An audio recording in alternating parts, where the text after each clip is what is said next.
As you can see today, I'm going to talk about my news article published by Liputan 6 with the title of Indonesia Records Trade Surplus in 5 Consecutive Months.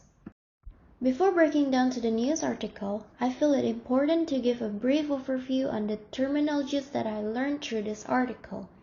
The first one will be export value alludes to the goods or services one country produced and sell to the other country and estimated in any money such as US dollar and euro. The word will be the selling cost including domestic cargo, insurance, the different charges to the country's land border port of export, while the import value is generally defined as the price actually paid for merchandise when sold for exportations, excluding import duties, freight, insurance, and other charges incurred in bringing the merchandise to the importing country. As for export volume and import volume, can be categorized as the total quantity of goods being sent and could be counted on kilograms or metric tons. Moving on, as of May 2020, the dive of imports surpasses the decline in exports when pandemic has depressed demands and weakened economic activities. The National Agency of Statistics declared that imports plummeted by 42.2% to 8.44 billion in May annualized, and exports tumbled by 28.95% to 10.53 billion in the month on yearly basis.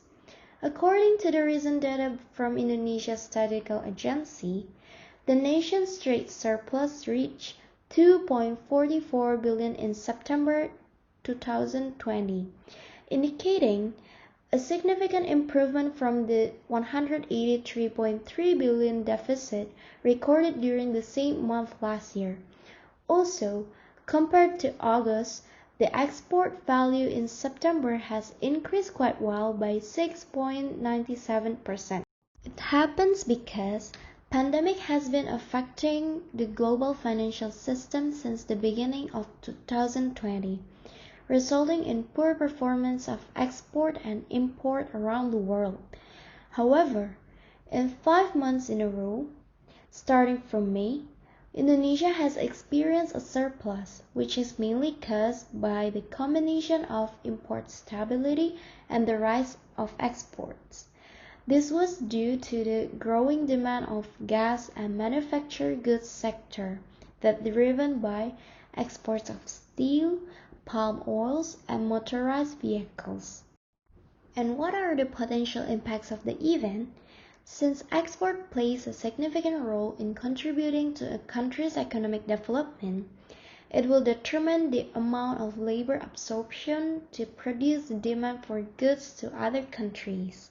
Followingly, to keep on maintaining the food supply and commodities, the decrease in imported goods can be replaced with domestically produced goods, which resulting in greater competitiveness between local products that allow Indonesia to diversify away from dependence on a few primary commodity exports, and move up the skills and technology ladder to sustain rising wages and permit greater economies of scale and scope in production.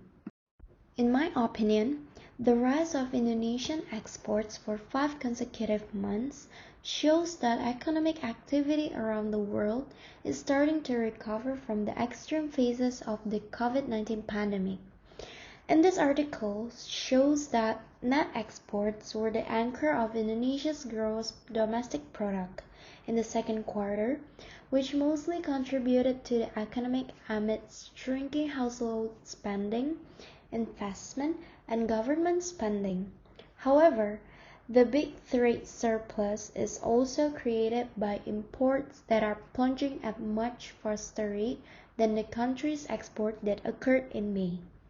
Therefore, the government should be able to adjust and maintain the balance between exports and imports. And lastly, I think the government should also try to adopt the import substitution industrialization as the principal method to achieve economic growth. And here is the references that I use for these presentations. And thank you for listening.